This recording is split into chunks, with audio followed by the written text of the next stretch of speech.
The champagne glass slipped from Maya's fingers, crystals shattering against the marble floor of what used to be her childhood home. The sound echoed through the renovated foyer where exposed brick walls now displayed abstract art worth more than most people's cars. Her sister Zara stood frozen by the modern steel staircase, real estate documents clutched in her manicured hands, her face drained of all color. Before we jump back in, tell us where you're tuning in from, and if this story touches you, make sure you're subscribed because tomorrow I've saved something extra special for you. What do you mean 51%? Zara's voice came out as barely a whisper, but in the cavernous space of their transformed family home, every word carried weight. Maya bent down slowly, picking up the largest shard of crystal, watching how it caught the light from the new designer chandelier. The same spot where their grandmother's old fixture used to hang, the one that cast rainbow patterns on the walls every sunset. Now everything was clean lines and cold surfaces, stripped of every memory that had once made this place home. Exactly what I said, Maya replied, her voice steadied despite the tremor in her hands. I own 51% of this house. I always have. The morning had started like any other Tuesday. Maya was reviewing quarterly reports in her cramped downtown apartment when the notification popped up on her phone.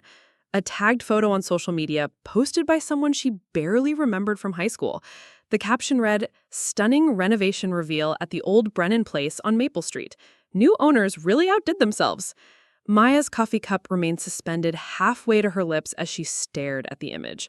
The house looked nothing like she remembered. Gone were the blue shutters her father had painted every spring, replaced by sleek black metal panels. The wraparound porch, where she'd spent countless summer evenings, had been enclosed in glass, transformed into what looked like a modern conservatory. Even the old oak tree in the front yard had been removed, replaced by geometric landscaping that belonged more in a corporate plaza than a residential neighborhood. But it was still unmistakably 847 Maple Street, the house where she'd grown up. The house her parents had left to both daughters in their will 3 years ago. The house that Zara had been managing since Maya lived 2 hours away in the city. Maya's hands shook as she scrolled through the comments. Neighbors she'd known since childhood were praising the transformation, asking about the contractors, wondering about the cost. One comment made her blood run cold. "Lucky new family getting such a beautiful home. Hope they love it as much as the Brennans did." New family. Maya grabbed her phone and called Zara immediately, straight to voicemail. She tried again. Same result. By the third attempt, she was already pulling on her goat and grabbing her car keys. The 2-hour drive to Millbrook felt like the longest journey of her life. Maya's mind raced through possibilities, each more unsettling than the last. Maybe Zara had rented it out to someone who'd made unauthorized changes. Maybe she'd hired contractors without consulting Maya first. Maybe there was some reasonable explanation for why their childhood home looked like it belonged in an architecture magazine rather than a family neighborhood. But deep in her chest, a familiar weight was settling. The same feeling she'd carried for years whenever Zara made decisions that affected them both without bothering to include her in the conversation. The same feeling she'd had when Zara moved back into the house after their parents died, claiming she needed time to figure things out, while Maya continued paying her half of the property taxes from her apartment in the city. Maya had always been the practical one, the one who handled details and paperwork and made sure things got done. Zara was the creative spirit, the one who needed space to pursue her art and find herself. It had been that way since they were children. Maya did homework while Zara painted. Maya worked part-time jobs in high school while Zara focused on her portfolio. Maya went to state school on scholarships while their parents helped fund Zara's expensive art degree. The pattern had continued into adulthood. When their parents became ill, Maya was the one who researched medical options and coordinated care, driving down from the city every weekend while Zara lived in the house and provided what she called emotional support. When the funeral arrangements needed to be made, Maya handled the logistics while Zara designed a beautiful memorial program. When the will needed to be probated, Maya dealt with the lawyers while Zara grieved in her own way. It wasn't that Maya resented taking care of things. She was good at it, and someone had to handle the practical matters. But somewhere along the way, being the responsible one had also meant being the one whose opinions mattered less, whose presence was assumed rather than valued, whose consent was implied rather than sought. As Maya pulled into the driveway of 847 Maple Street, that weight in her chest became a crushing pressure. The house was even more transformed than the photos had suggested. Every surface had been updated, every detail modernized. It looked expensive. It looked intentional.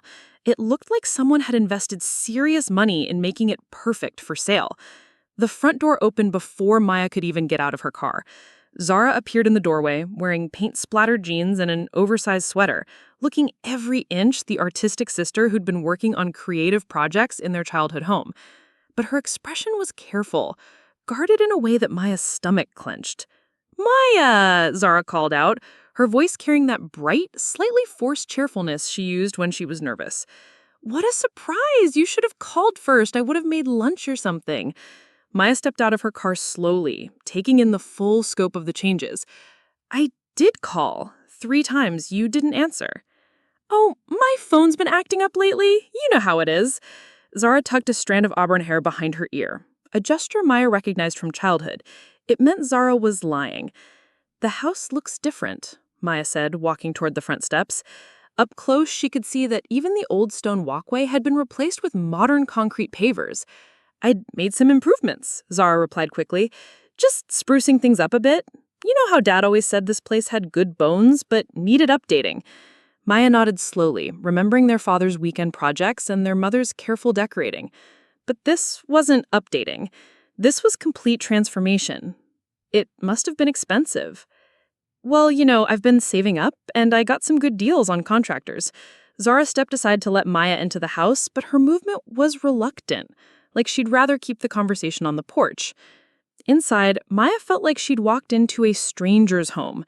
The old hardwood floors had been refinished to a high gloss.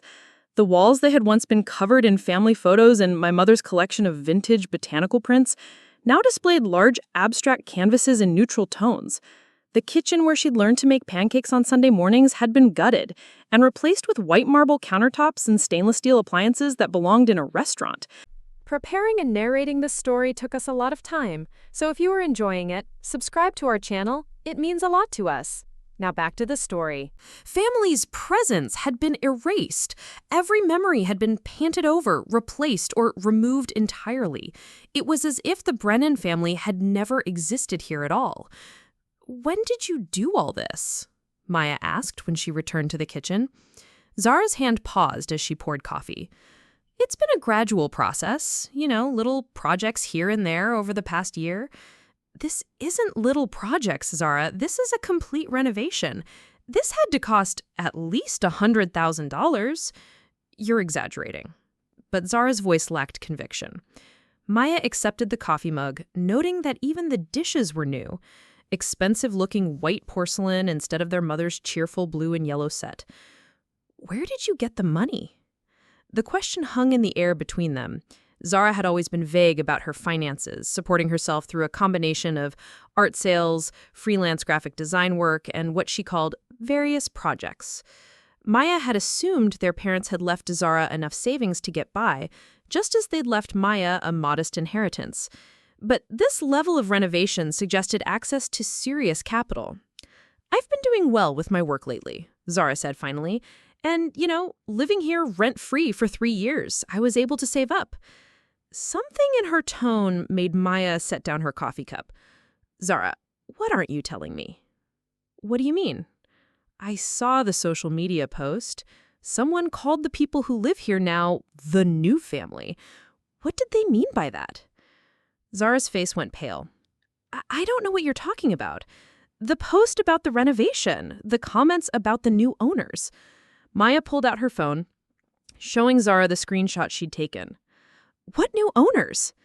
For a long moment, Zara stared at the phone screen. Then she sat down heavily in one of the new bar stools, her shoulders sagging. "Maya, I can explain." "Explain what?" "I sold the house."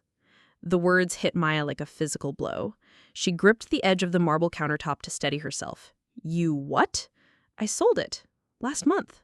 The closing was 2 weeks ago." Zara's voice was barely above a whisper. "You sold our house? Our parents' house? Without telling me?" "I meant to tell you. I just didn't know how.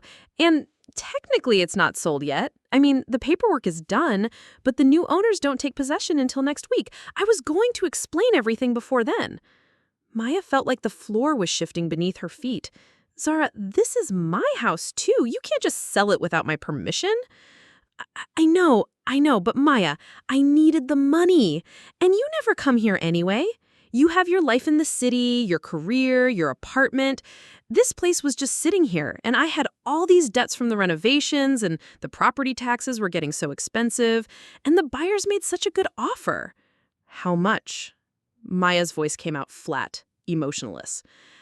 What? How much did you sell it for? Zara fidgeted with her coffee mug. $450,000. Maya stared at her sister. The house had been appraised at $300,000 when their parents died. With the renovations, $450,000 was probably a fair price, maybe even conservative. And you were planning to give me half? Of course! Maya, I would never cheat you out of your share. I have a check ready for you. $225,000. That's your half after the real estate fees and closing costs. $225,000 was more money than Maya had ever had at one time. It would pay off her student loans, cover the down payment on a better apartment, maybe even let her take some time off to figure out her next career move. It should have felt like a windfall. Instead, it felt like theft. You sold our childhood home without asking me, Maya said slowly. You erased every trace of our family, turned it into some kind of showplace, and then sold it to strangers. And you think a check makes that okay? Maya, please, I know you're upset, but try to see it from my perspective. I've been living here for 3 years, taking care of everything, paying for maintenance, dealing with repairs. You visited maybe 5 times since the funeral. This place means more to me than it does to you. It means more to you? Maya's voice rose. Zara, this is where we grew up. This is where Mom taught us to bake. This is where Dad built that treehouse in the backyard. This is where we buried our hamster and had birthday parties and learned to ride bikes. How can you say it means more to you when you destroyed all of that? I didn't destroy anything. I improved it. I made it beautiful. You made it soulless. Maya looked around the sterile kitchen, remembering the warmth it used to hold. This isn't improvement, Zara. This is erasure. Zara stood up, her own voice getting louder. Well, maybe some things needed to be erased. Maybe some of us didn't want to live in a museum to our dead parents forever. Maybe some of us wanted to move forward instead of stuck in the past. The word stung, but Maya pushed through the pain.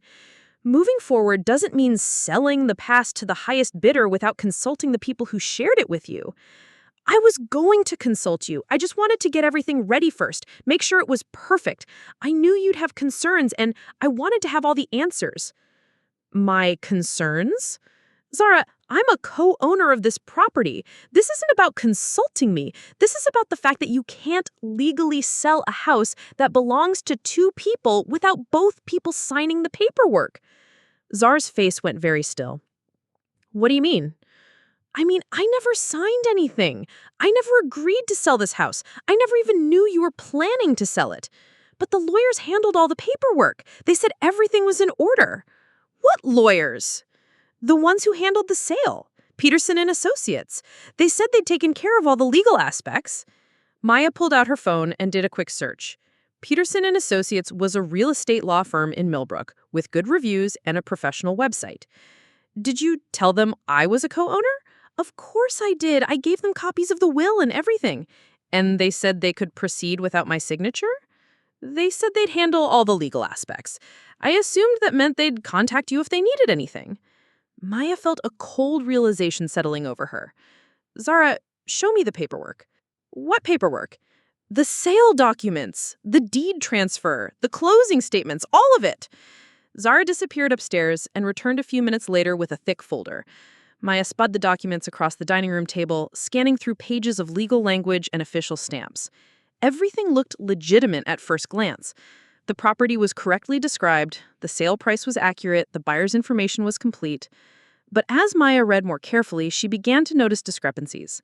The seller was listed as Zara Brennan, sole owner. There was no mention of Maya's ownership interest anywhere in the documentation. Zara, Maya said slowly, According to these documents, you're the only owner of this house. That can't be right. Zara leaned over Maya's shoulder, reading the paperwork. I told them about the will. I told them we both inherited it. Maya flipped to the deed transfer. Sure enough, it showed the property being transferred from Zara Brennan, sole owner, to the new buyers. Did you show them the actual will? I gave them a copy, yes. Do you have the original will here? Zara nodded and retrieved another folder from a drawer in the kitchen. Maya read through their parents' will carefully, looking for the specific language about the house. There it was. Clear as day. We leave our home at 847 Maple Street, Millbrook, to our daughters Maya Brennan and Zara Brennan to be held as tenants in common, with each daughter owning an equal 50% interest. Maya looked up at her sister. The will clearly states that we each own 50%. There's no way competent lawyers would miss that. Must have been some mistake. I'll call them tomorrow and get it sorted out. But Maya was still reading, and something else had caught her attention. At the bottom of the will, there were 2 witness signatures, as required by law. But there was also something else, a codicil, an addition to the original will, dated 6 months after their parents' deaths. Maya had never seen this document before. The codicil was brief, just a single paragraph, but its content made Maya's hands start to shake. It purported to modify the original bequest, transferring Maya's 50% interest in the house to Zara, making her the sole owner. The reason given was Maya's expressed desire to liquidate her interest in the property and her request that her sister take full ownership to simplify management.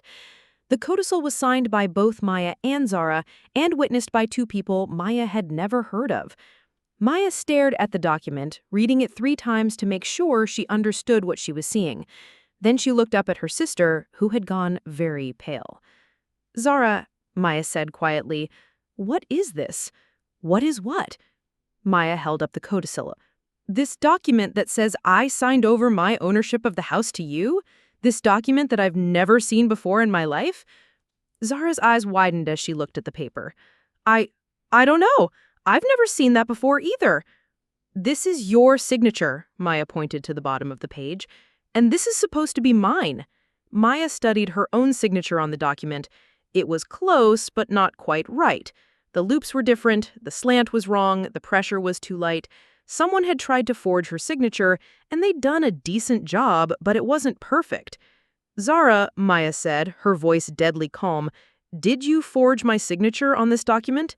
No, Maya, I swear, I have no idea where that came from.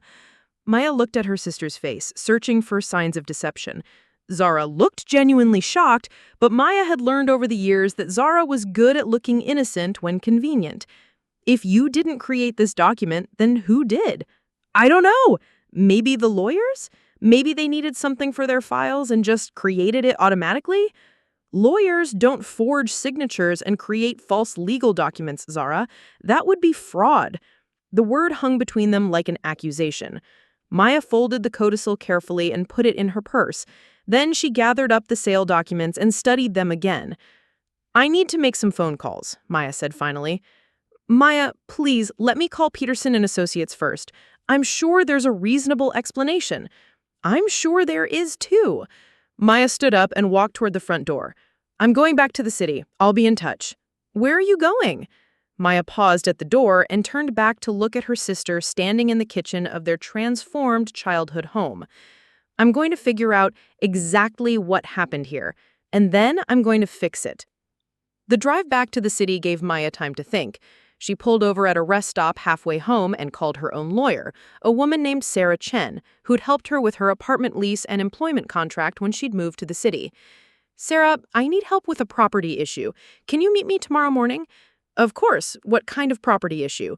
Maya explained the situation as clearly as she could, from the social media post to the forged codicil to the completed sale of a house she'd never agreed to sell. Sarah was quiet for a long moment after Maya finished talking. Maya, if what you're telling me is accurate, this isn't just a property dispute. This is fraud, potentially criminal fraud. What do you mean? If someone forged your signature on a legal document to transfer ownership of real estate, that's a felony. If your sister was involved, she could face serious criminal charges. Maya felt sick. I don't want to send my sister to jail. I just want to understand what happened. I understand, but Maya, you need to be prepared for the possibility that this situation is more serious than a simple misunderstanding. Can you be in my office at 9 more morning? Maya agreed and spent the rest of the drive home trying to process what she'd learned. By the time she reached her apartment, she was exhausted, but she knew she wouldn't be able to sleep. Instead, she sat at her kitchen table and made a list of everything she needed to do. First, she would meet with Sarah and get a clear understanding of her legal options. Second, she would contact Peterson and Associates directly and find out exactly what they knew about her ownership interest. Third, she would do some research on the buyers and find out if they were innocent victims or somehow involved in whatever scheme had taken place. But as Maya sat in her small apartment, looking out at the city lights, she realized that the most important thing wasn't the legal process or the money or even getting the house back. The most important thing was understanding how her sister had been willing to erase not just their childhood home, but Maya herself in pursuit of whatever she thought she needed. Maya had always known that Zara was self-centered, that she had a talent for making her own needs seem more important than anyone else's. But this was different. This wasn't just thoughtlessness or artistic temperament. This was calculated deception carried out over months designed to permanently separate Maya from her inheritance and her past. By the time Maya finally went to bed that night, she wasn't thinking about revenge or punishment. She was thinking about the sister she'd thought she knew and wondering if that person had ever really existed at all. The next morning, Maya was waiting outside Sarah Chen's office building when it opened at 8:30. Sarah arrived a few minutes later, carrying coffee and looking like she'd already been working for hours. I did some research on your situation last night. It's even more complicated than I initially thought. In Sarah's office, Maya spread out all the documents she'd taken from Zara's house. Sarah examined each one carefully, making notes and occasionally frowning. The good news is that you definitely still own 50% of that house. The codicil is clearly forged, and even if it weren't, there are procedural requirements that weren't meant. You can't just sign over real estate with a handwritten note. What's the bad news? The bad news is that the sale has already closed. The new owners have taken possession, they've paid for the house, and they're innocent parties who had no reason to suspect fraud. Getting this resolved is going to be complicated and expensive. Maya sank back in her chair. So what are my options? Several. First, you can file a lawsuit to void the sale on the grounds that it was fraudulent. That would potentially get you the house back, but it could take years to resolve, and the new owners would likely countersue for damages. What else? Second, you can file a claim against your sister for the value of your 50% interest in the house, plus damages for fraud. That would be quicker than voiding the sale, but you'd end up with money instead of the house. And third, Sarah hesitated. Third, you can file criminal charges for fraud and forgery. If your sister is convicted, she could face significant jail time, and you might be able to recover damages through the criminal restitution process. Maya stared out the window of Sarah's office, watching people hurry along the sidewalk below. What would you recommend? Honestly, I think you need more information before you decide. We should start by contacting the law firm that handled the sale and finding out exactly what they knew and when they knew it. It's possible your sister was manipulated or deceived as well. Maya nodded. Can you make that call? Sarah dialed Peterson and Associates and asked to speak with the lawyer who had handled the Brennan property sale. After a few minutes on hold, she was connected with someone named Michael Peterson. Mr. Peterson, I'm calling about the recent sale of 847 Maple Street in Millbrook. My client, Maya Brennan, has some questions about the transaction. Maya could hear Peterson's voice through the phone, but couldn't make out his words. Sarah's expression grew increasingly serious as the conversation continued. I see, Sarah said finally. And you have documentation of that? Can you fax that over to me today? Yes, my client will be filing a formal complaint, thank you. Sarah hung up and turned to Maya. We have a problem. What kind of problem? According to Peterson, Zara provided them with a power of attorney document that gave her the authority to act on your behalf in the sale of the house. Maya felt her stomach drop. A power of attorney? I never signed any power of attorney. He's faxing over a copy of the document now. But Maya, if this is another forgery, your sister is in serious legal trouble. Powers of attorney are heavily regulated, and forging one is a federal crime. 20 minutes later, Sarah's fax machine delivered a copy of a power of attorney document dated 8 months earlier. According to the document, Maya had given Zara broad authority to handle all matters related to their parents' estate, including the sale of real property. Maya studied her signature on the power of attorney. Like the codicil, it was close, but not quite right. "This is forged too," she said quietly. Sarah examined the document carefully. "Maya, I have to ask you directly. Is there any possibility that you signed this and forgot about it? Maybe during a stressful time after your parents' death?" "No," Maya's voice was firm. "I would never sign something like this without reading it carefully, and I would never give Zara the authority to sell the house without consulting me." "Then we're looking at multiple felonies: document forgery, wire fraud, real estate fraud, possibly others." Maya sat in silence for several minutes, processing the full scope of what her sister had done. This wasn't a spur-of-the-moment decision or a simple misunderstanding. Zara had planned this carefully, forging multiple documents over a period of months, lying to lawyers and real estate agents, and ultimately stealing hundreds of thousands of dollars that rightfully belonged to Maya. "What happens now?" Maya asked. "That depends on what you want to happen. But Maya, I need to tell you something as your lawyer and as someone who's handled fraud cases before. This kind of systematic deception rarely happens in isolation. If your sister was willing to forge your signature and commit fraud to steal your inheritance, there's a good chance this isn't the first time she's done something like this."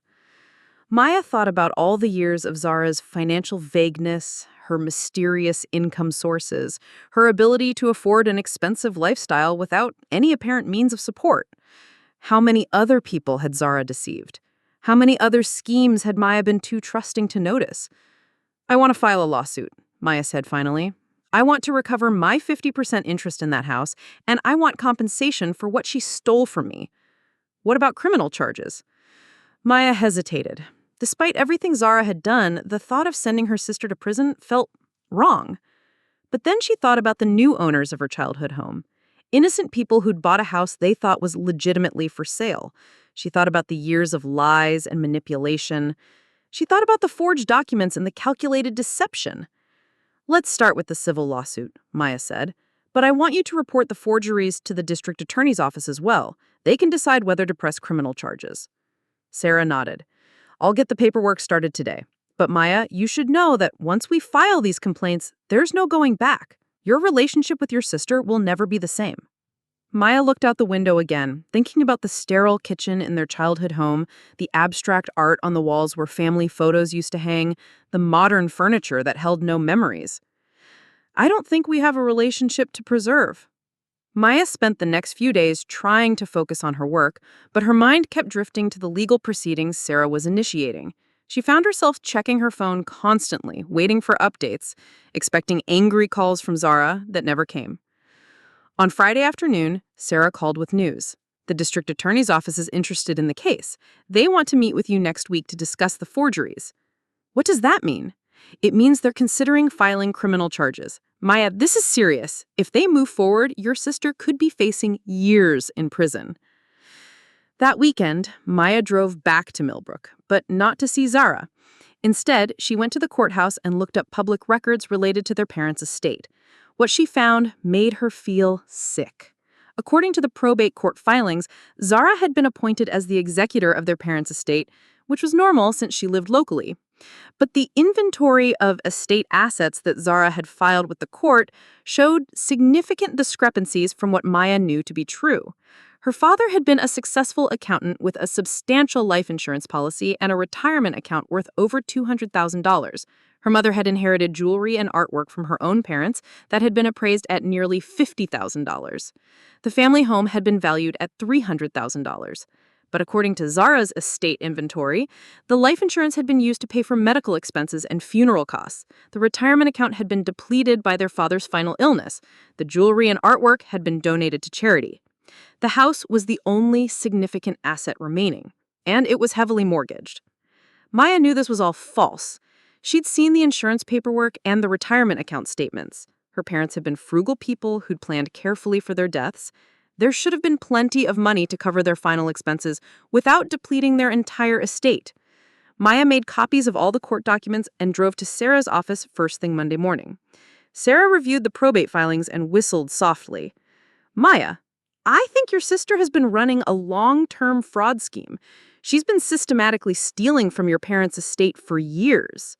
How much money are we talking about? Sarah did some quick calculations. Based on these discrepancies, probably close to $500,000, maybe more. $500,000? Maya felt dizzy. $500,000! The estate inventory she filed with the court bears no resemblance to the actual assets your parents had at the time of their death. And, as executor, she had legal authority to access all their accounts and liquidate their assets. But she was supposed to distribute everything according to the will. Exactly. Instead, she looks like she kept most of it for herself and then tried to steal your share of the house as well. Maya thought about Zara's expensive renovations, her designer clothes, her ability to live without working a regular job.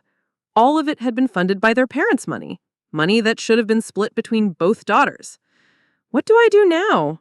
Now we file an amended lawsuit that includes the estate fraud. And Maya, I really think you need to consider cooperating with the criminal investigation. This isn't just about your inheritance anymore. This is about your sister systematically stealing from your parents and lying to the court system. That afternoon, Maya met with an assistant district attorney named James Rodriguez. He was younger than she'd expected, but he'd clearly done his homework on Zara's case. Ms. Brennan, we're looking at potential charges of estate fraud, document forgery, wire fraud, and perjury. The evidence you've provided suggests a pattern of criminal behavior spanning several years. What would happen if you press charges? If your sister is convicted on all counts, she could face 10 to 15 years in prison. Maya closed her eyes. 10 to 15 years. For all her anger at Zara's betrayal, the thought of her sister spending that much time in prison was overwhelming. I need some time to think about this. Rodriguez nodded.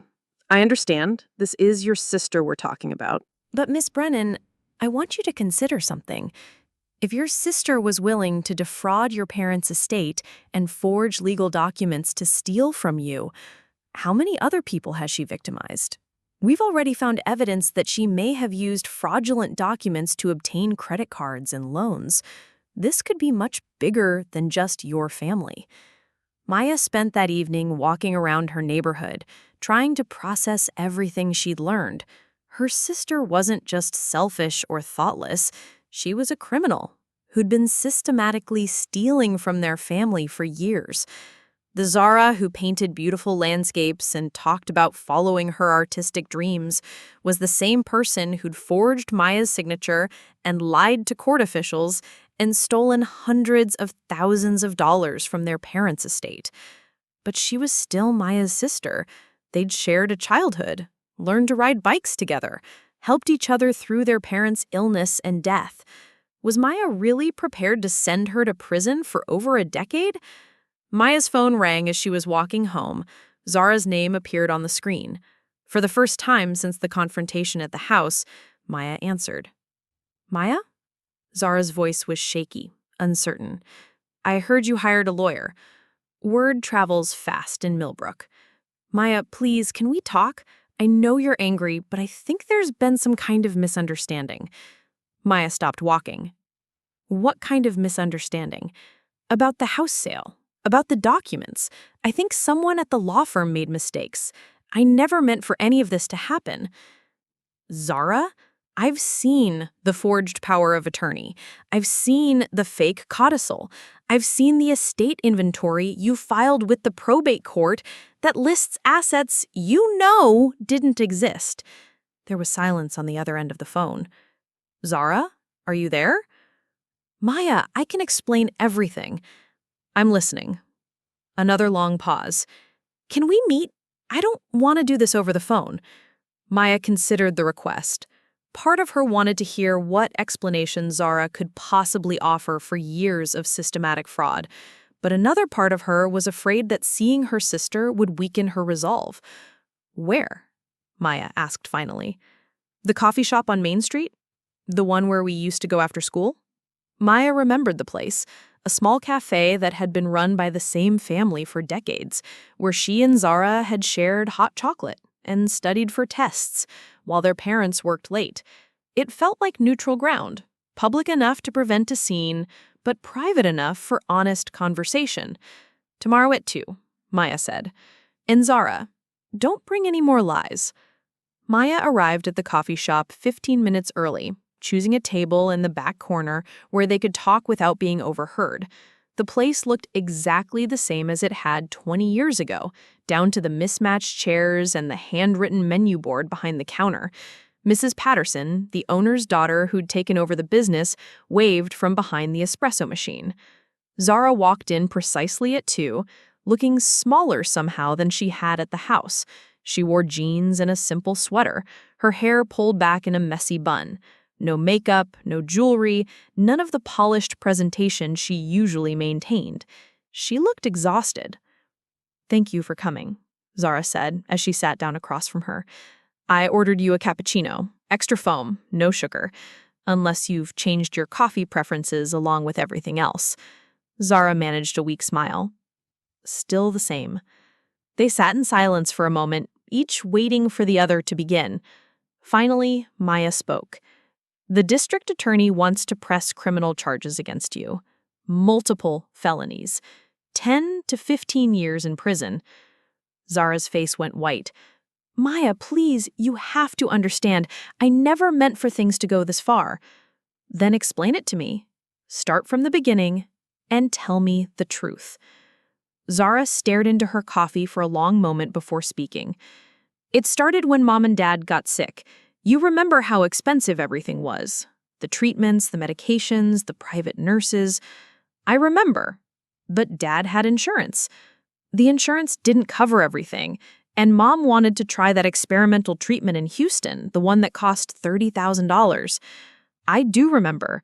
Their mother had been desperate to try every possible option, and their father had been willing to spend whatever it took to give her hope. So you used money from their savings. At first, yes, but then Dad's condition got worse, and he needed round-the-clock care. The insurance company kept denying claims. I was spending thousands of dollars a week just to keep them comfortable. Why didn't you tell me? I could have helped." Zara looked up at me with something that might have been regret. "You were dealing with your own problems. You had just started that new job, you were struggling to make rent in the city. I didn't want to burden you with financial stress on top of everything else." Maya felt a familiar stab of frustration. "That wasn't your decision to make. They were my parents too." "I know, but I was there, dealing with it every day. The doctors, the insurance companies, the bills. It was easier to just handle it myself." "So you spent their money. All of it?" Zara nodded slowly. "By the time they died, there was almost nothing left. I'd used up the savings, the retirement account, even sold some of Mom's jewelry to pay for medical expenses." Maya digested this information. It was possible that their parents' final illness had been more expensive than she had realized. She was 2 hours away, visiting when she could, but not involved in the daily financial decisions. "But that doesn't explain the forged documents. If you just told me the truth about the estate, I would have understood." Zara's hands trembled as she picked up her coffee cup. "After they died, I was in debt. Deep debt. I'd put thousands of dollars on credit cards to cover expenses that I thought the estate would reimburse me, but there was no estate left to reimburse me." "How much debt?" $80,000. Maybe more." Maya whistled softly. "Zara, why didn't you tell me?" "Because I was ashamed. Because you'd always been the responsible one, the one who saved money and made smart decisions. I couldn't bear to admit that I had mismanaged everything so badly." "So you decided to steal from me instead." Zara flinched at the word steal. "I thought I could fix it. I thought if I could sell the house, I could pay off the debts and still give you your share. But the house needed so much work before it could sell for a decent price." "So you renovated it using what money?" "I took out loans against the property, but the banks required both our signatures, so I trailed off."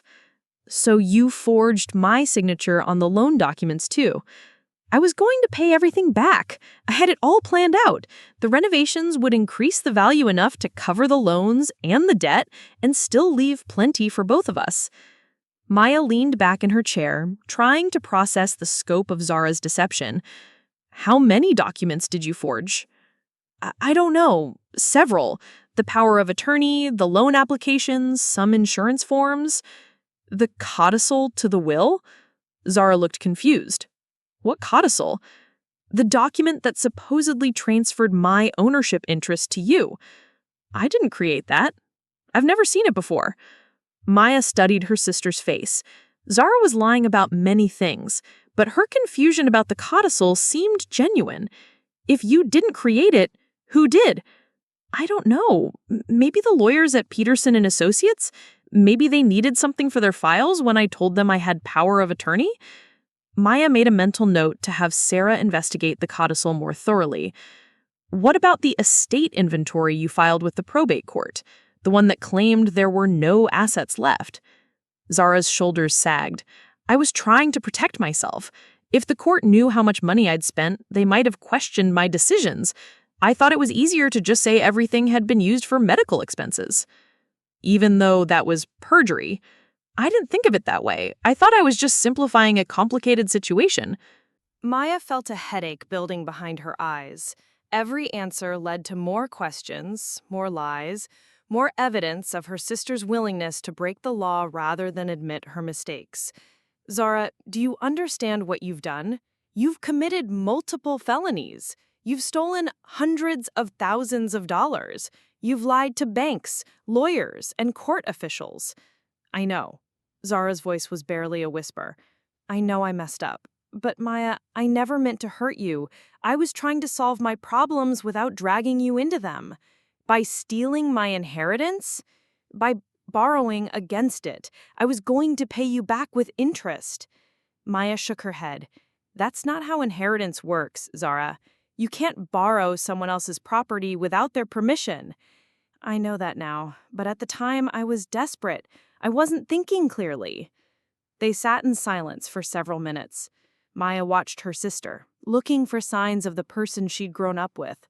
But all she could see was someone who'd made a series of increasingly bad decisions and then compounded them with lies and fraud. What happens now?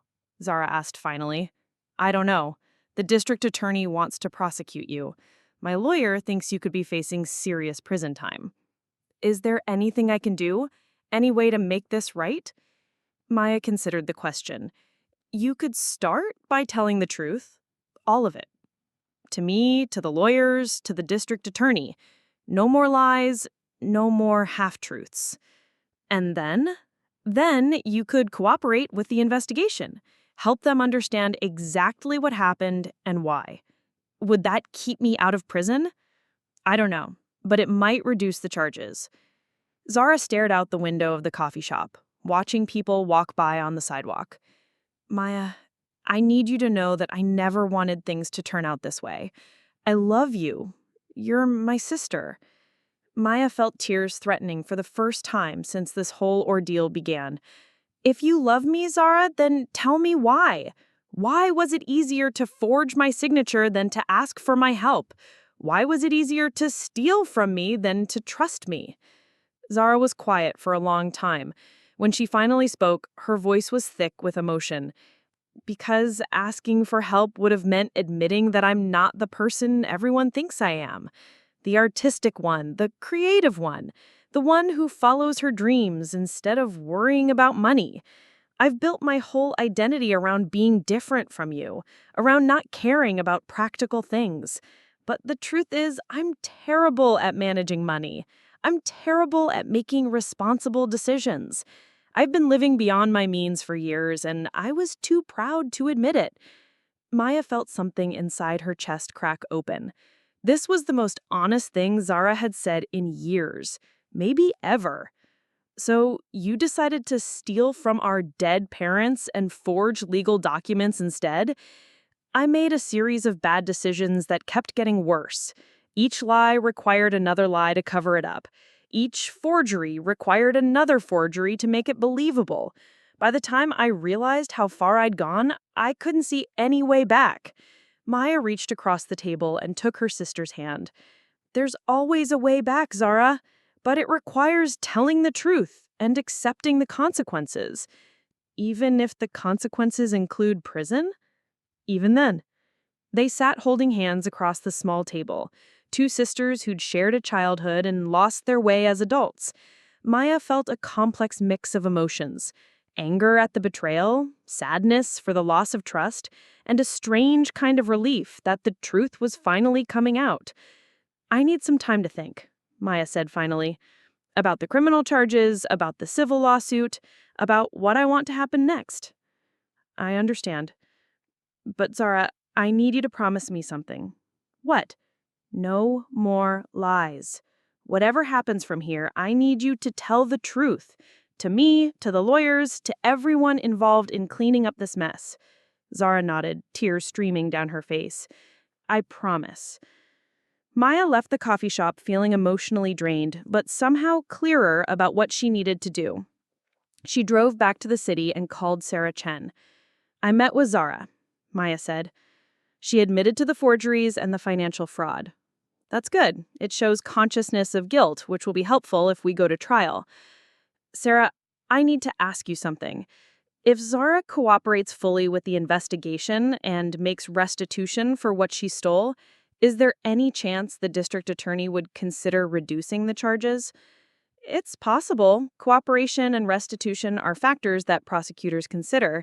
"Why? Are you thinking about asking them to go easy on her?" Maya stared out the window of her apartment, watching the sun set over the city skyline. "Sarah, I need you to know that she's still my sister. And despite everything she's done, I don't want to see her spend 15 years in prison." "Maya, I understand that this is difficult, but you need to think about more than just your relationship with Zara. She committed serious crimes that affected multiple people. The new owners of your house, the banks she defrauded, the court system she lied to. This isn't just about your family anymore." "I know, but if she makes full restitution and cooperates with the investigation, wouldn't that serve justice better than just sending her to prison?" Sarah was quiet for a moment. "Let me talk to the district attorney. I'll see what kind of plea agreement might be possible if Zara is willing to admit guilt and cooperate fully." Over the next week, Sarah negotiated with the district attorney's office while Maya tried to process her conflicted feelings about her sister. Part of her wanted Zara to face the full consequences of her actions, but another part of her remembered the scared, vulnerable woman who'd sat across from her in the coffee shop, finally telling the truth about years of lies and bad decisions.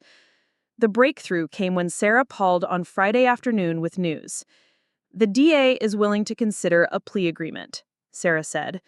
"If Zara pleads guilty to all charges and cooperates fully with the investigation, they'll recommend a sentence of 5 years in prison with the possibility of early parole if she makes full restitution."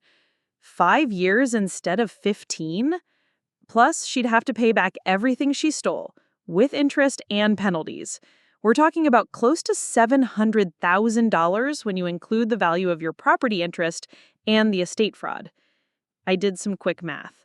Even if Zara sold everything she owned, she'd never be able to come up with $700,000. What happens if she can't make full restitution? Then she serves the full 5 years and you can pursue civil remedies to recover your losses. Maya thought about this for a moment. What about the house? The new owners who bought it thinking the sale was legitimate? That's still being worked out. The DA's office is trying to determine whether the buyers have any legal responsibility to return the property. It's complicated because they purchased it in good faith.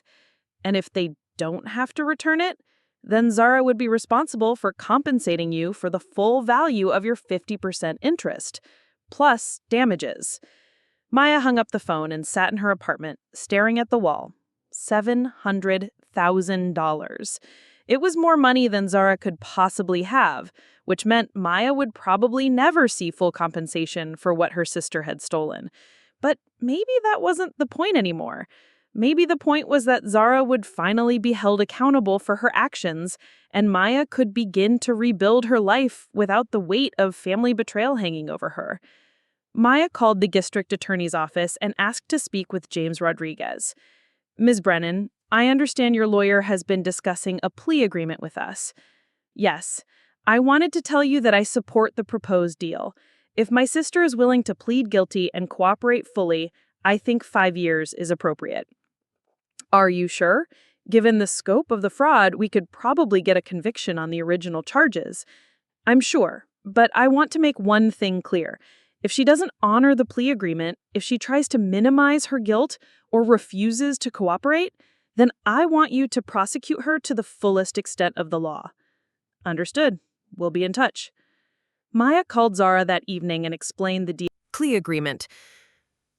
Her sister was quiet for a long time after Maya finished talking.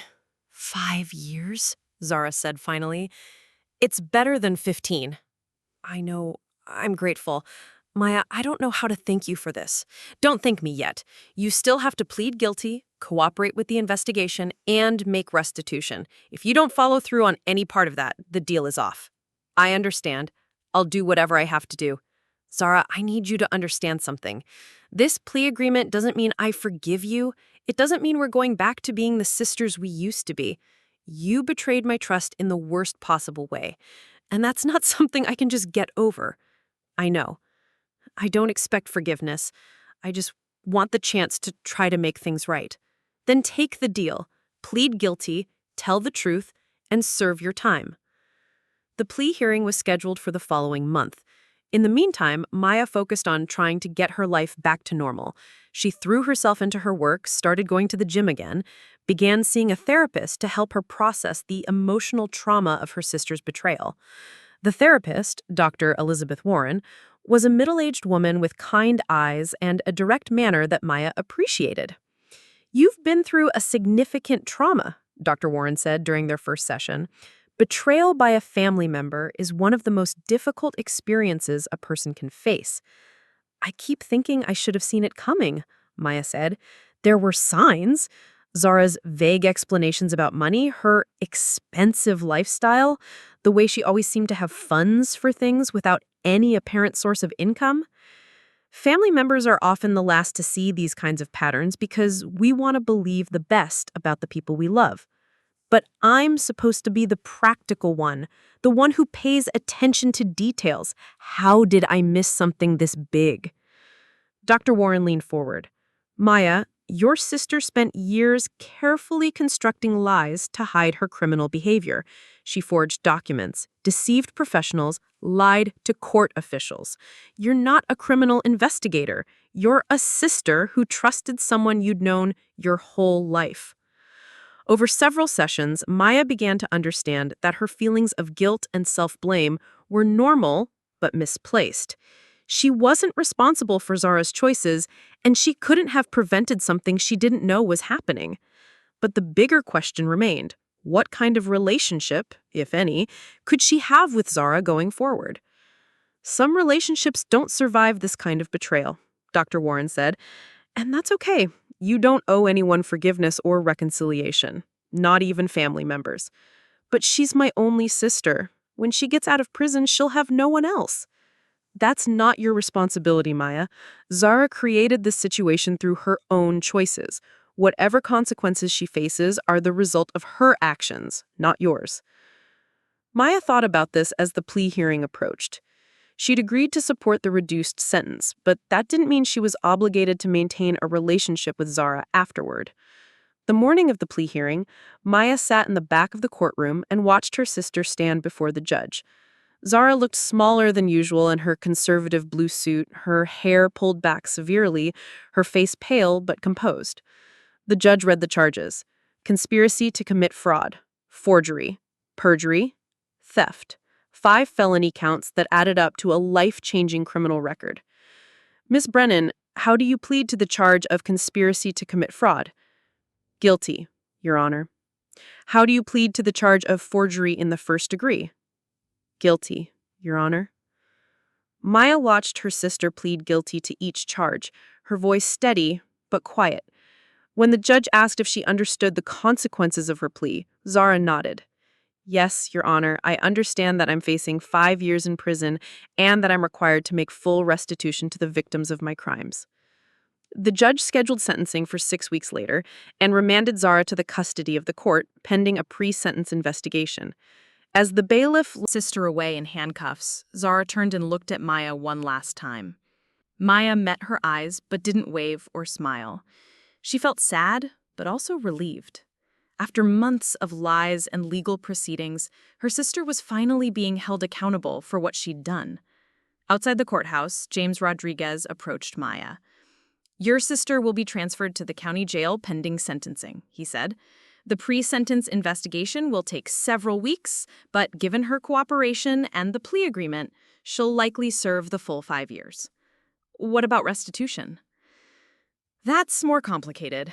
We've identified about $200,000 in assets that she can liquidate, but that's far short of what she owes you." Maya nodded. She'd expected this. "What happens to the rest?" "You can pursue civil remedies, but frankly, if she doesn't have the money, you'll probably never recover it all." "And the house?" "The new owners have agreed to sell it back to you at the price they paid for it, plus their closing costs and moving expenses. They're not legally required to do this, but they feel bad about the situation." Maya felt a surge of gratitude toward these strangers who were willing to give up their new home to help right a wrong they'd had no part in creating. "When can we finalize that?" "As soon as you can arrange financing. Your sister's conviction should help with the title issues." Maya left the courthouse feeling lighter than she had in months. She would get her childhood home back, Zara would serve time for her crimes, and Maya could begin to rebuild her life. But first, she had a decision to make about whether to visit her sister in jail. Maya spent several days considering whether to see Zara before sentencing. Part of her felt like she should, like saying goodbye properly was important for both of them. But another part of her worried that seeing Zara in jail would weaken her resolve to maintain boundaries. Dr. Warren encouraged her to trust her instincts. "What feels right to you?" the therapist asked. "I think I need to see her one more time. Not to forgive her or make promises about the future, but to have some kind of closure." "That sounds reasonable. Just remember that you don't owe her anything, including comfort or false hope." Maya made an appointment to visit Zara at the county jail the following week. The visiting room was sterile and depressing, filled with plastic chairs and fluorescent lighting. Zara appeared after a few minutes wearing an orange jumpsuit that made her look younger and more vulnerable. "Thank you for coming," Zara said as they sat across from each other at a small table. "I wanted to see how you were doing."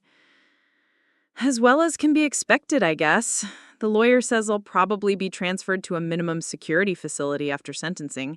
Somewhere I can work and maybe take classes." Maya nodded. "That's good." They sat in awkward silence for a moment before Zara spoke again. "Maya, I know you don't want to hear this, but I need to say it anyway. I'm sorry. I'm sorry for stealing from you, for lying to you, for betraying your trust. I'm sorry for destroying our family." Maya looked at her sister's face, searching for signs of manipulation or self-pity, but all she saw was genuine remorse and exhaustion. "I believe that you're sorry, but being sorry doesn't undo what you did." "I know. I'm not asking for forgiveness. I just wanted you to know that I understand what I've lost." "What have you lost?" "You. Our relationship. Any chance of being the sister you deserved." Maya felt tears threatening again. "Zara, you were the sister I deserved. For most of our lives, you were. But somewhere along the way, you chose money and lies over honesty and family." "I know. And I'll regret that for the rest of my life." Maya reached across the table and touched her sister's hand briefly. "I hope prison gives you time to figure out who you want to be when you get out. Because the person who did these things, who stole and lied and forged documents, that's not the sister I remember." "What happens when I get out? Will you ever be able to have a relationship with me?" Dreading this question. "I don't know. Maybe someday.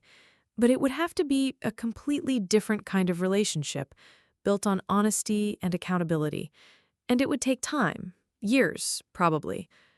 Zara nodded, tears streaming down her face. "I understand." "Zara, I want you to know something.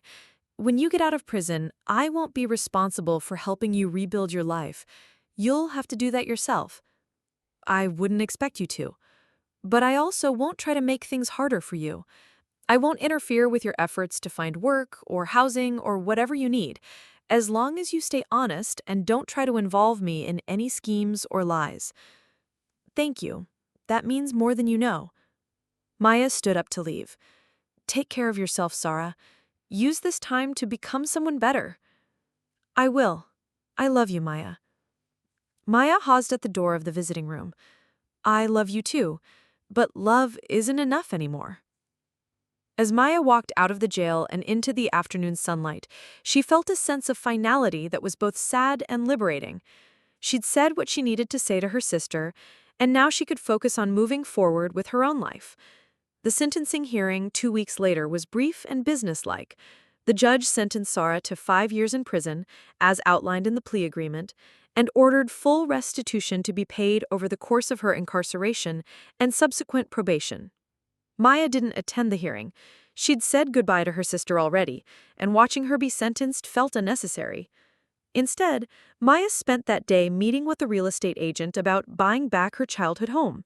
The new owners, a young couple named David and Jennifer Martinez, had been incredibly understanding about the situation.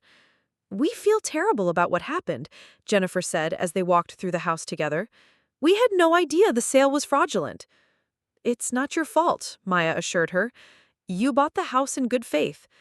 We've grown attached to it, David added, but we understand that it belongs to you.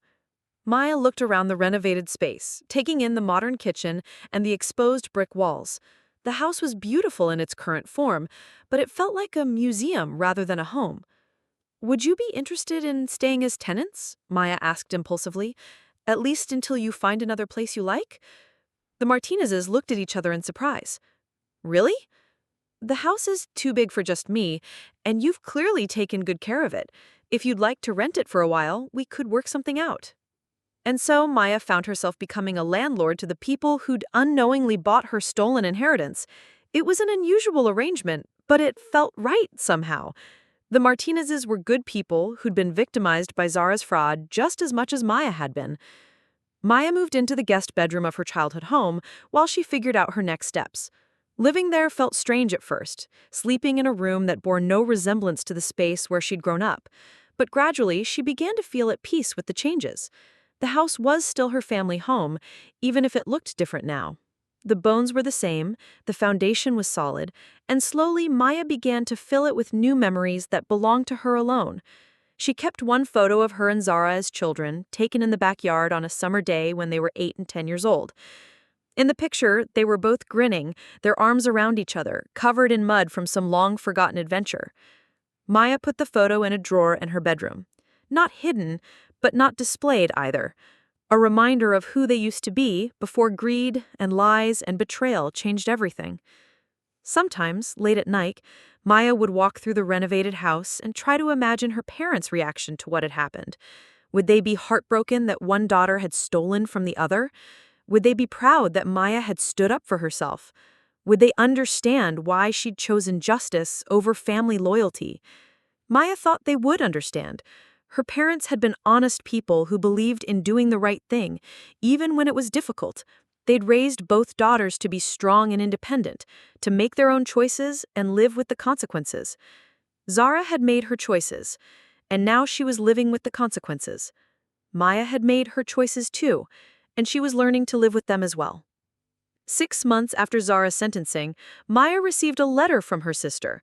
It was the first communication they'd had since the visiting room. The letter was brief and carefully written, clearly composed over many drafts. Zara wrote about the prison library where she was working, the accounting classes she was taking, the counseling sessions that were helping her understand the thinking patterns that had led to her criminal behavior. She didn't ask for forgiveness or promise that things would be different when she got out. She simply shared what she was doing with her time and thanked Maya for supporting the plea agreement that had reduced her sentence. At the end of the letter, Zara wrote, "I know I have no right to ask this, but would it be okay if I wrote to you occasionally? Not to ask for anything or to try to repair our relationship, but just to have some connection to the person I used to be, before I became someone I didn't recognize." Maya read the letter 3 times before deciding how to respond.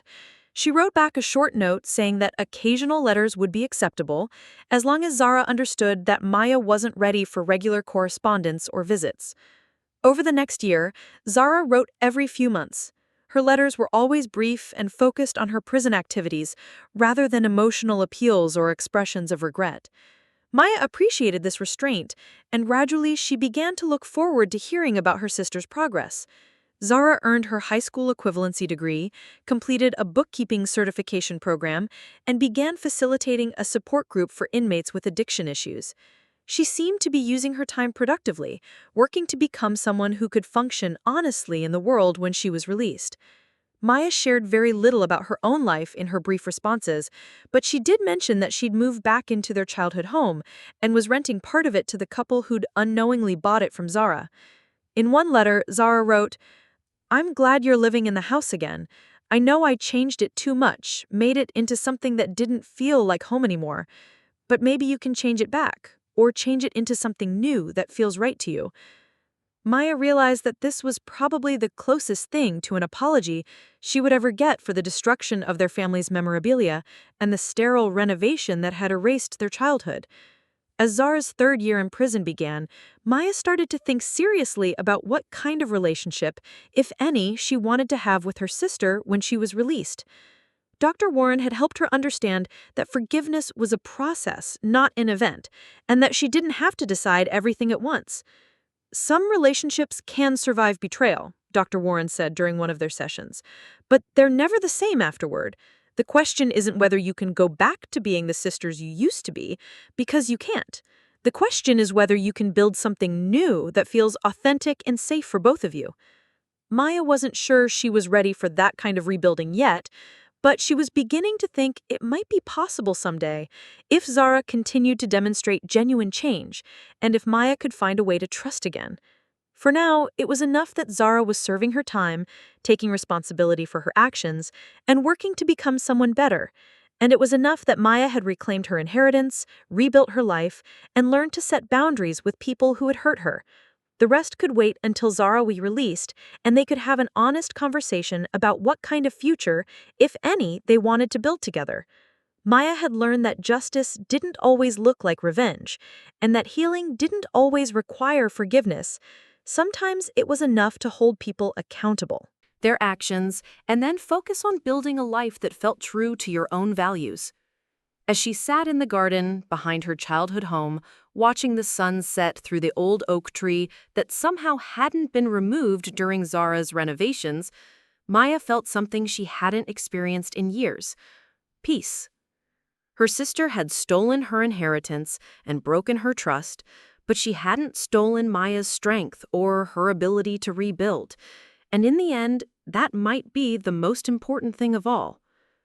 2 years had passed since Maya last sat in this garden, and everything felt different now. The Martinez had moved out 6 months ago, finding a house they loved in the next town over. They'd left as friends, staying in touch, and even inviting Maya to their housewarming party.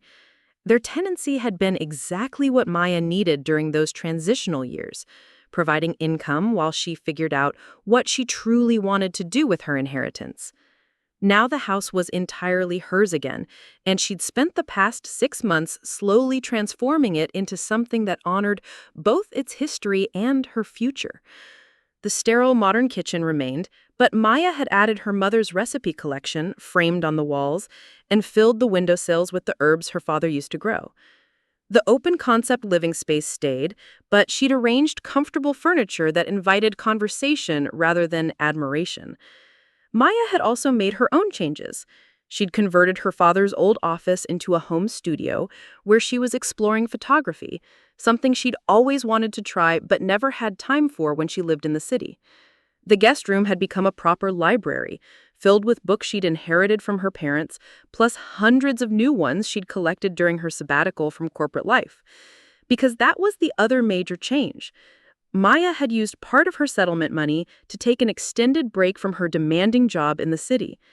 For the first time in her adult life, she had the luxury of time to think about what she actually wanted, rather than what she thought she should want.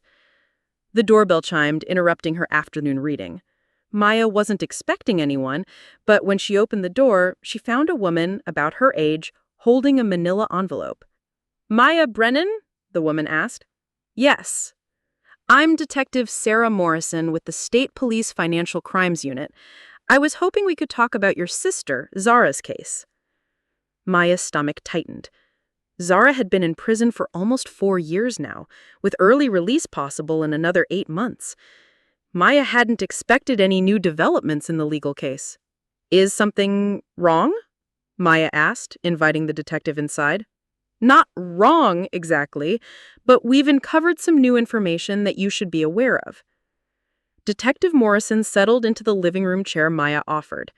"We've been investigating a broader network of financial fraud, and your sister's case has provided some important leads."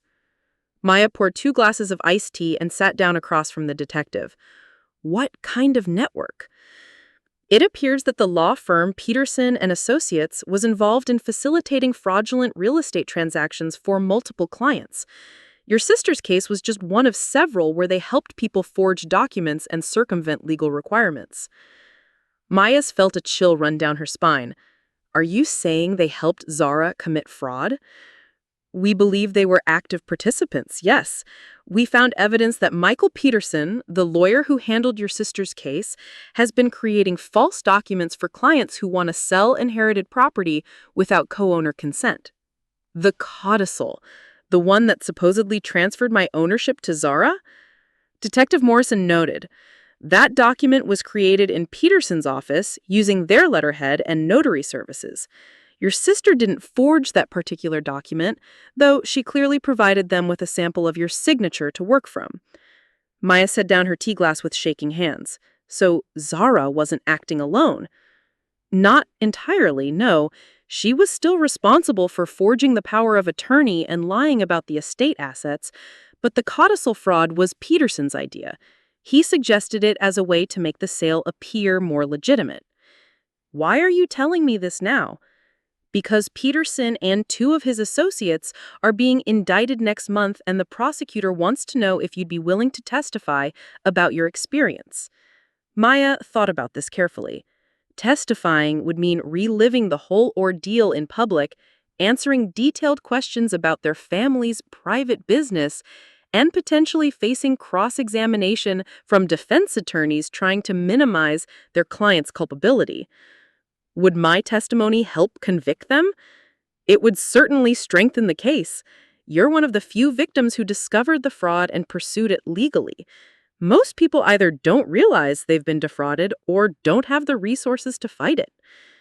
"What about Zara? Would she have to testify too?" "The prosecutor is hoping she'll cooperate. Her testimony about Peterson's role could be crucial." Maya considered this.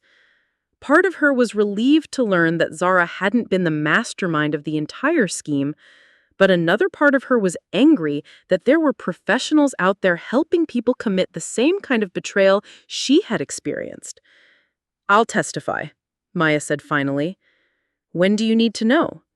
"The prosecutor will be in touch within the next few weeks to discuss the details." After Detective Morrison left, Maya sat in her garden thinking about this new development. She had spent 4 years believing that her sister had planned and executed the fraud entirely on her own. Learning that there had been professional enablers involved changed her perspective somewhat, though it didn't excuse Zara's choices. Maya decided to write to Zara about the Peterson investigation. She'd maintained their occasional correspondence, and Zara had continued to write thoughtful letters about her prison experiences and personal growth. But they hadn't discussed the details of the fraud case since Zara's initial confession. Maya's letter was direct and factual. She explained about Detective Morrison's visit, the discovery of Peterson's broader fraud scheme, and the request that both sisters testify against the law firm. Zara's response came more quickly than usual, just 2 weeks later. "Maya," the letter began, "I was both relieved and ashamed to learn about Peterson's role in what happened. Relieved because it means I wasn't as calculating as I thought I was, but ashamed because I still chose to work with him, even when I knew what we were doing was wrong." Zara went on to explain that Peterson had approached her after she'd consulted with him about the property loans. When she'd mentioned her concern about needing Maya's signature for various documents, he suggested that there were ways to streamline the process. He made it sound almost legitimate, like there were legal loopholes that would let me handle everything on your behalf. I knew it was probably wrong, but I wanted so badly to believe there was an easy solution to my problems. Zara confirmed that she would cooperate with the prosecution of Peterson and his associates. She also wrote something that surprised Maya. I know this doesn't change what I did to you, but I want you to know that testifying against Peterson feels like the first genuinely good decision I've made in years. Maybe stopping him from hurting other families will be a small step towards making amends for the damage I caused. Maya read the letter several times, struck by the maturity and accountability in her sister's words. This was different from the desperate, self-justifying woman who'd tried to explain away her crimes 4 years ago. The trial preparation took several months. Maya met with the prosecutor, a sharp woman named Lisa Chen, who specialized in white-collar crime. Chen walked Maya through the evidence against Peterson and explained how her testimony would fit into the broader case. Peterson and his associates defrauded at least 12 families over a 5-year period. In most cases, they helped one family member sell inherited property without co-owner consent. Inherited property without the knowledge or consent of other heirs. Your case is unusual because you discovered the fraud and fought back. What happened to the other families? Some never found out. Others discovered the fraud but couldn't afford to pursue legal action. A few settled out of court for much less than they were owed. Maya felt sick thinking about all the people who'd been victimized by the same scheme that had nearly destroyed her relationship with her sister. How many families had been torn apart by this kind of professional-enabled fraud? What kind of sentence are you seeking for Peterson? 10 to 15 years plus full restitution to all victims. His law license will be permanently revoked, of course. The trial began on a cold Tuesday in February.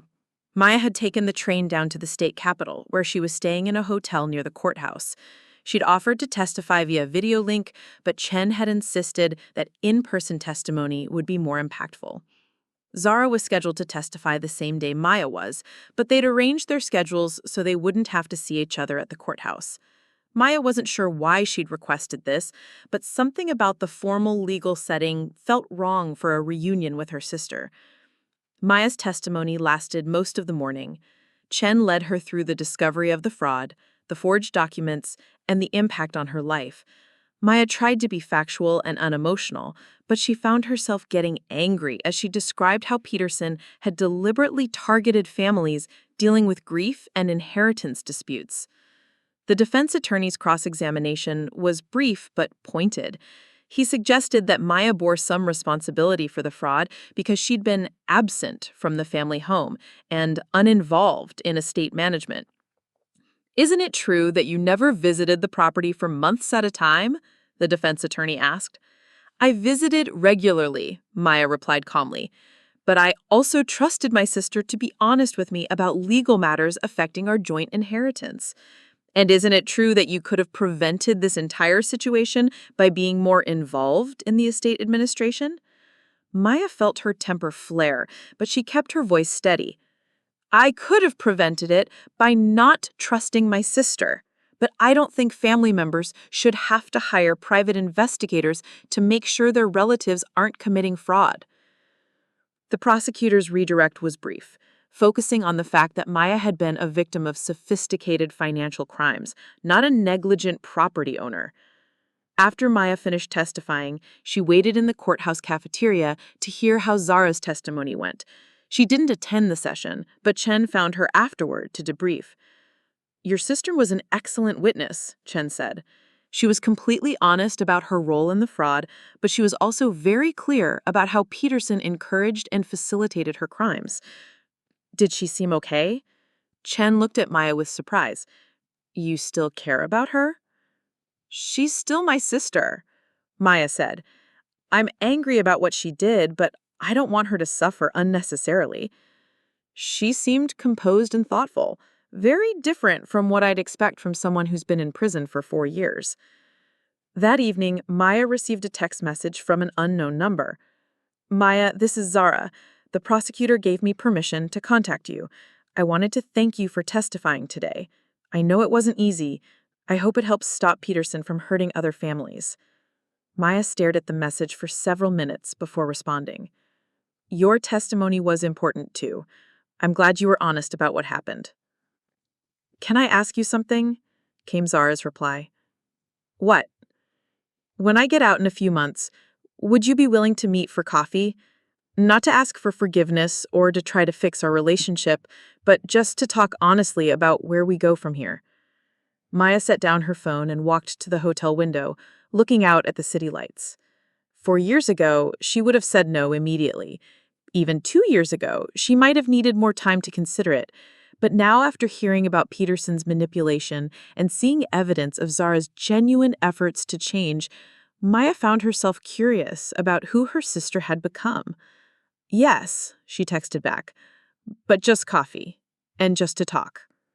I understand. Thank you. The trial concluded 2 weeks later with guilty verdicts on all counts for Peterson and his associates. Peterson was sentenced to 12 years in prison and ordered to pay full restitution to his victims. Maya's share of the restitution would be about $50,000, nowhere near full compensation, but more than she'd expected to see. More important to Maya, the convictions sent a message that this kind of fraud wouldn't be tolerated. Chen told her that several other families had come forward with similar cases after the trial received media coverage. Zara was released from prison on a sunny day in April, almost exactly 5 years after her sentencing. Maya didn't attend the release, but she knew from their correspondence that Zara had arranged to live in a halfway house in a town about an hour from Millbrook, while she completed her parole requirements. They didn't communicate for the first month after Zara's release. Maya wanted to give her sister time to adjust to life outside prison without the pressure of family obligations. But when Zara texted to ask if she was still willing to meet for coffee, Maya agreed. They chose the same cafe where they'd had their confrontational conversation 5 years earlier, but this time, Maya arrived to find it had changed hands. The new owners had kept the cozy atmosphere, but updated the menu and decor. It felt appropriate somehow, familiar but different. Maya arrived first and was surprised by her own nervousness. She hadn't seen Zara in person since the jail visit years earlier, and she wasn't sure what to expect. The woman who walked in 10 minutes later was recognizably her sister, but noticeably changed. Zara looked older, which was natural after 5 years, but she also looked more grounded somehow. She wore simple clothes, no makeup, and her hair was shorter than Maya remembered. But her eyes were clearer, more direct than they had been before her incarceration. "Thank you for coming," Zara said as she sat down across from Maya. "How are you adjusting to being out?" "It's overwhelming sometimes. Everything seems faster, louder, more complicated than I remembered." Zara ordered black coffee, I noticed, instead of her old preference for elaborate specialty drinks. "But I'm grateful to be here." They talked for a few minutes about practical matters: Zara's job at a nonprofit that helped former inmates with employment and housing, her small apartment near the halfway house, the parole requirements that would govern her life for the next 3 years. "I want you to know that I've paid back about $40,000 so far towards the restitution I owe you. It's going to take a long time to pay back everything, but I'm committed to doing it." "I know. The lawyer has been sending me the payments." "I also want you to know that I'm in therapy. I have been for the past 3 years. I'm working on understanding the thinking patterns that led me to make such destructive choices." "I know. What have you learned?" Zara considered the question carefully. "I learned that I spent most of my life avoiding responsibility by pretending that practical concerns were beneath me. I told myself I was artistic and creative and that other people should handle the boring details. But that was just an excuse for not growing up. And now? Now I understand that being an adult means taking responsibility for your actions and their consequences. It means being honest, even when the truth is uncomfortable. It means considering how your choices affect other people." Maya studied her sister's face, looking for signs of the manipulation and self-justification that had characterized their interactions before Zara's incarceration. but all she saw was what appeared to be genuine self-awareness. "Do you still paint?"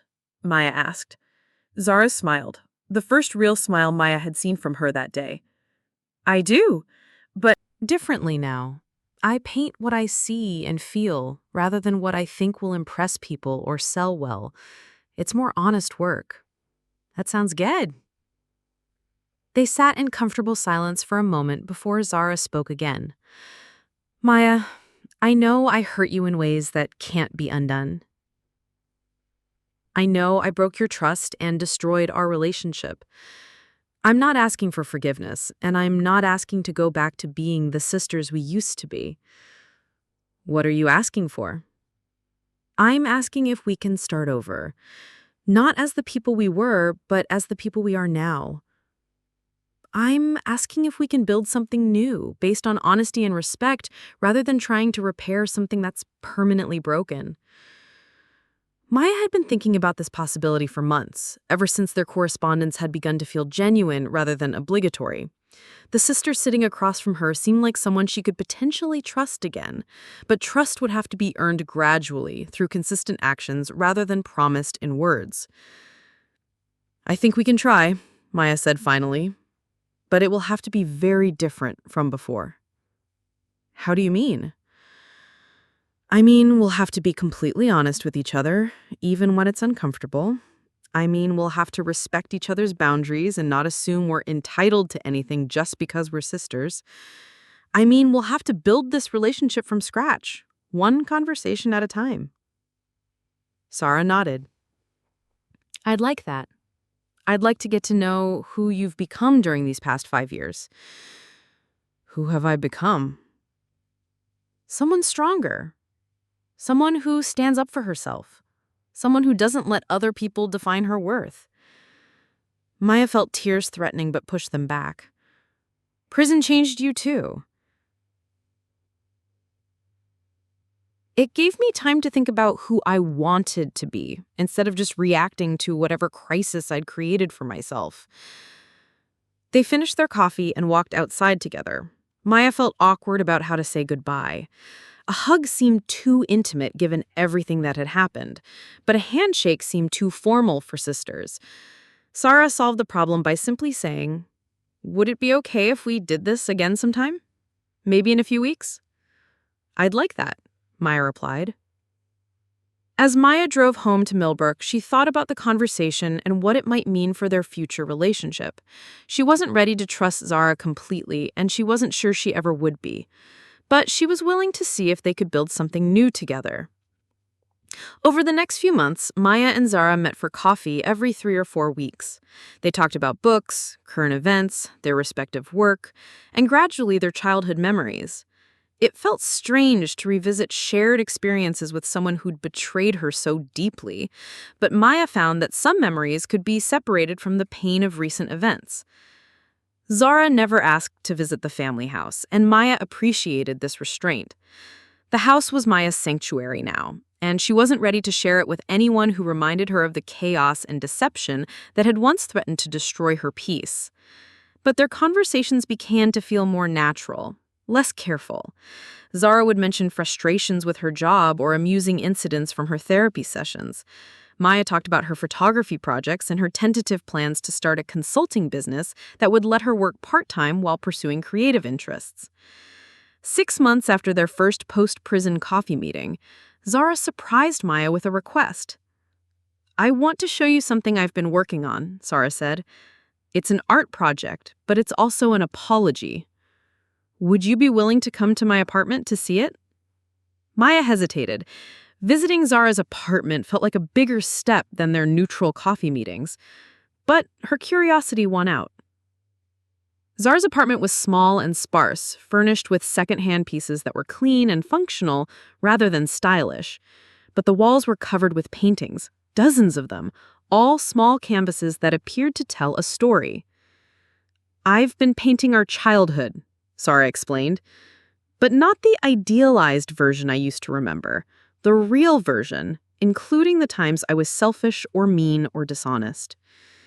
Maya walked slowly around the room studying the paintings.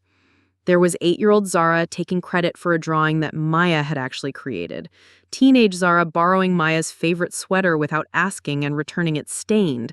Young adult Zara accepting money from their parents while knowing that Maya was struggling financially in the city. This is painful to look at. It was painful to paint, but I needed to be honest about who I was before I could figure out who I wanted to become. Maya stopped in front of a painting that showed 2 adult women in a coffee shop, one wearing orange prison clothing and the other in civilian clothes, reaching across a table toward each other but not quite touching. Is this us? It's us starting over. It's what I hope we're doing. Maya stared at the painting for a long time. It captured something she felt but hadn't been able to articulate about their recent interactions. They were reaching toward each other but carefully, without the automatic intimacy that had once characterized their relationship. Zara, these paintings are beautiful and honest. They're my way of taking responsibility, not just for the fraud, but for all the ways I failed to be a good sister over the years. Maya turned to look at her sister. What are you going to do with them? I want to give them to you. All of them. Not as payment for what I owe you, but as an acknowledgement of what I took from you and what I hope we can build together. Maya felt overwhelmed. The paintings were clearly valuable, representing months of work, but more than that, they were a gesture of vulnerability and accountability that she hadn't expected. I can't take all of them, but maybe I could take 1 or 2. Which ones? Maya looked around the room again and chose 2 paintings. One showed their parents' house as it had been during their childhood, with the blue shutters and wraparound porch and old oak tree. The other showed the same house after Zara's renovations, sterile and modern, but somehow empty. These 2 capture something important about what we lost and what we're trying to rebuild. I'm glad they speak to you. As Maya prepared to leave, Zara handed her a manila envelope. There's one more thing. I wrote you a letter. A real apology, not the kind I've been giving you in person where I'm trying to manage your reaction. This is everything I want to say without worrying about how you'll respond. Maya took the envelope but didn't open it immediately. Should I read it now? Read it when you're ready. And Maya, you don't have to respond to it if you don't want to. Maya drove home with the letter on the passenger seat, unsure when she'd feel ready to read it. That evening, she hung Zara's paintings in her home office, where they could remind her of both the pain of betrayal and the possibility of redemption. 2 days later, she finally opened the letter. It was 5 pages long, handwritten in Zara's careful script. The apology was comprehensive and specific, acknowledging not just the fraud, but years of selfishness and manipulation. Zara took responsibility for the pattern of behavior that had led to the crimes, and she outlined the specific steps she was taking to change. But the part that moved Maya the most was near the end. I know I have no right to ask for your love or trust or even your time, but I want you to know that having you in my life again, even in this limited way, has been the most healing thing about my re-entry into society. You could have walked away completely and no one would have blamed you. The fact that you were willing to give me a chance to show you who I'm becoming is a gift I don't take for granted. Maya read the letter twice before putting it away. She didn't respond immediately, but she kept thinking about Zara's words over the next few weeks. Their coffee meetings continued, gradually becoming more frequent and more personal. Maya began to share more about her own life, her struggles with trust and intimacy in the aftermath of Zara's betrayal, her efforts to build a life that felt authentic rather than reactive. I think you've become exactly who you were meant to be, Zara said during one of their conversations. Independent, strong, creative. I'm proud of the life you've built, even though it doesn't include much space for family. Especially because you chose it for yourself rather than letting other people's expectations define it. Maya appreciated this perspective. She'd wondered sometimes if her more solitary life was a healthy choice or a defensive reaction to being hurt. But Zara was right that it felt authentic, chosen rather than imposed. As winter turned to spring, Maya found herself looking forward to their meetings in a way that surprised her. Not because she was forgetting what Zara had done, but because she was genuinely interested in who her sister was becoming. "I have something to tell you," Zara said during their April coffee meeting. "I've been offered a job in the city, a nonprofit that works with financial fraud victims. They want me to help design programs for people whose families have been torn apart by economic crimes." Maya felt a complex mix of emotions. Pride that Zara was being recognized for her efforts to make amends, concern about how city life might affect her recovery, and something that might have been sadness at the thought of their regular meetings ending. "That sounds like meaningful work," Maya said. "It does, but it would mean moving away from here, and I wanted to know how you felt about that." Maya was touched that Zara was consulting her about the decision. A year ago, she would have expected Zara to make whatever choice served her own interests. But this felt like genuine consideration for Maya's feelings. "I think you should take the job if it's what you want," Maya said. "We can stay in touch however feels right." "Are you sure? I don't want you to think I'm running away from the work we've been doing to rebuild our relationship. I think the work we've been doing has prepared you for this opportunity. And Zara, I think Mom and Dad would be proud of the way you're using your experience to help other people." Zara's eyes filled with tears. "That means everything to me." 2 months later, Maya helped Zara move to the city. It was the first time they'd spent an entire day together since before Zara's arrest, and Maya was surprised by how comfortable it felt. They worked well together, packing and organizing with an efficiency that reminded Maya of their childhood collaborations. Zara's new apartment was small but bright, in a diverse neighborhood full of young professionals and immigrant families. She'd furnished it simply but thoughtfully, with a few pieces of good quality rather than many cheap ones. "This feels like home," Zara said as they finished arranging her art supplies in the corner that would serve as her studio. "It suits you. The new you, I mean." "Maya, can I ask you something?" "What?" "Do you think we'll ever be close again? Really close, the way sisters are supposed to be?"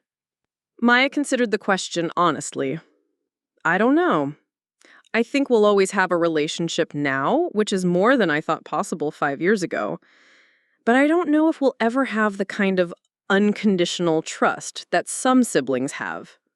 I can live with that, as long as we keep being honest with each other." "We will." As Maya drove home to Millbrook that evening, she reflected on the journey they'd taken together. 5 years ago, she discovered that her sister had stolen her inheritance and destroyed their family home. She'd felt betrayed, angry, and completely alone. Now she had her house back, transformed into something that honored both its history and her own vision for the future. She had a sister who was genuinely working to make amends and become a better person. She had a life that felt chosen rather than imposed, built on her own values rather than other people's expectations. The relationship with Zara would never be the same as it had been before the fraud. But maybe that was for the best. Their old relationship had been built on assumptions and avoidance, on Maya's willingness to trust without verification, and Zara's willingness to take without considering the consequences.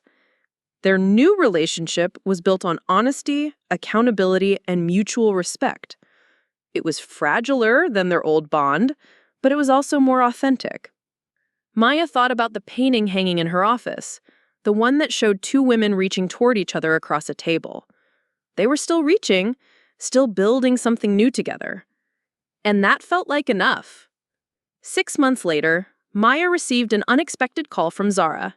"I have news," Zara said, her voice bright with excitement.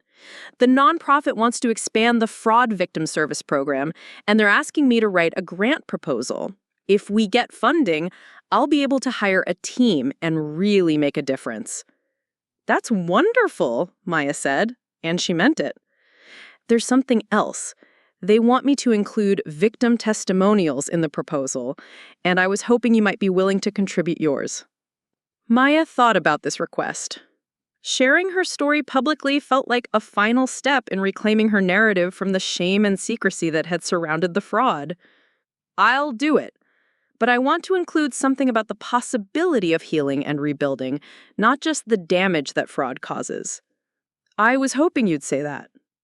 As Maya wrote her testimonial over the next few weeks, she found herself thinking about the many ways her life had been shaped by her sister's betrayal and subsequent redemption.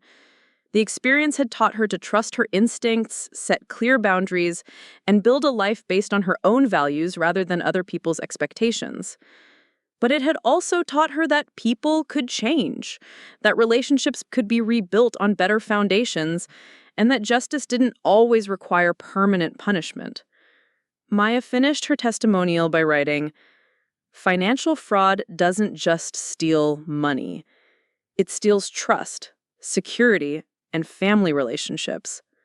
But with accountability, honest communication, and time, it's possible to rebuild what matters most. My sister and I will never have the relationship we once had, but we've built something new that's based on truth rather than assumptions. That feels like its own kind of justice." 6 months later, Zara called to tell Maya that the grant had been approved. The Fraud Victim Service Program would receive 3 years of funding to expand their work helping families navigate the aftermath of financial crimes. "I couldn't have done this without your story. Thank you for being willing to share it. Thank you for becoming someone worth rebuilding a relationship with." They talked for another hour about Zara's work, Maya's photography projects, and their plans to spend Thanksgiving together for the first time in 6 years. It wouldn't be at the family house. They'd agreed on neutral territory at a restaurant, but it felt like an important step. As Maya drove home to Millbrook that evening, she walked through her house, looking at the photographs she'd taken and framed, the paintings Zara had given her, the books she'd collected during her sabbatical from corporate life. Everything in the house told the story of who she'd become rather than who she'd lost. Maya thought about her parents and how they might view the choices both daughters had made. She believed they would be saddened by Zara's crimes, but proud of her efforts to make amends. She thought they would understand Maya's decision to pursue justice while leaving room for redemption. Most of all, she thought they would be glad that their daughters had found a way back to each other, not as the people they'd been, but as the people they'd chosen to become. That evening, Maya sat in her garden as the sun set behind the old oak tree that somehow had survived all the changes the house had undergone.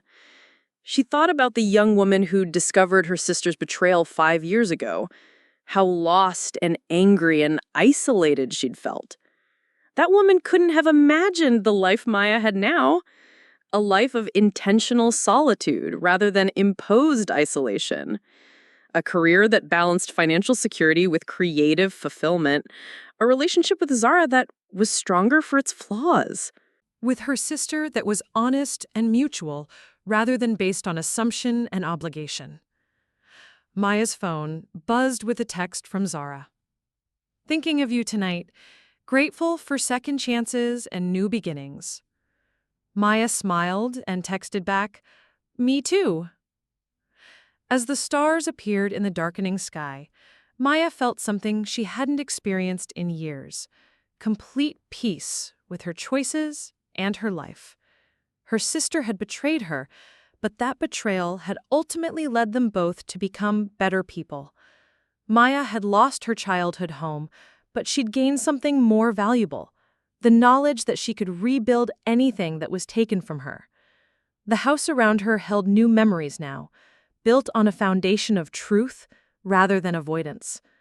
The sister she spoke with regularly was someone who'd earned her trust through consistent actions, rather than someone who'd assumed it through blood relation.